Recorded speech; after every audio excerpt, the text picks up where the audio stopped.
Next question comes from Daniel Iacchini. My question's to the panel.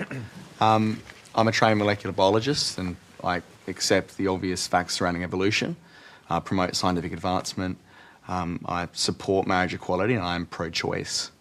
I despise the corruption scandals that are currently happening in the church and I scorn the priests involved in the sex abuse.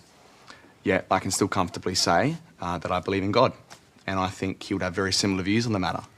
So why does Actor QandA believe that believing in a religion will one day be as offensive as racism? Well, I really do believe that that religious people should be at the table when we discuss the kind of society that we want.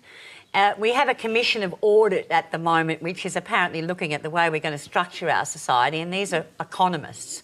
You know, there's no there's no workers there, there's no unionists, there's no environmentalists, there are no, humanist philosophers.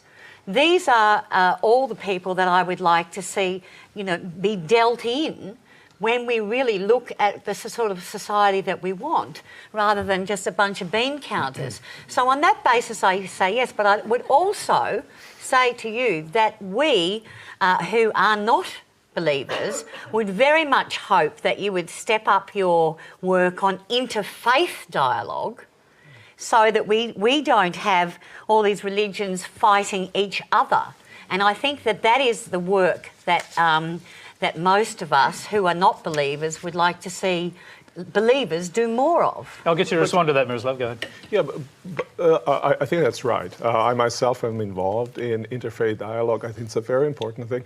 But let's step back and realize that actually interfaith conflicts are, in the 20th century, were not prevalent mode of conflict. It's actually secular ideologies with regard to faiths and oppression of faiths that have been much more dominant in the 20th century. So I think what we have a problem of ideologies and their interrelations with one another, and I think we need to attend that issue. And I think we need to find ways in which we can respect not just individual persons, religious persons qua persons, but also find space for their articulations of the good life to be discussed, to be heard, their reasons to be heard. For instance, I teach a course at Yale. It's called Life Worth Living.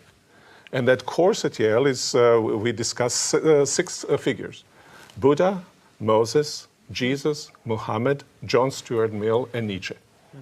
And each one of them is being discussed as making truth claim upon our lives, not as a distant figure out there. And we ask students every time the question, how would your life have to change if you were a follower of this way of life? And so what we try to do is to stimulate discussion about the implications of articulations of a variety of ways of living in order to stimulate a multicultural society, multi-religious societies in which each has the right to speak into public sphere. Wouldn't that be wonderful to see in our schools, that kind of study? I mean, that would be fantastic.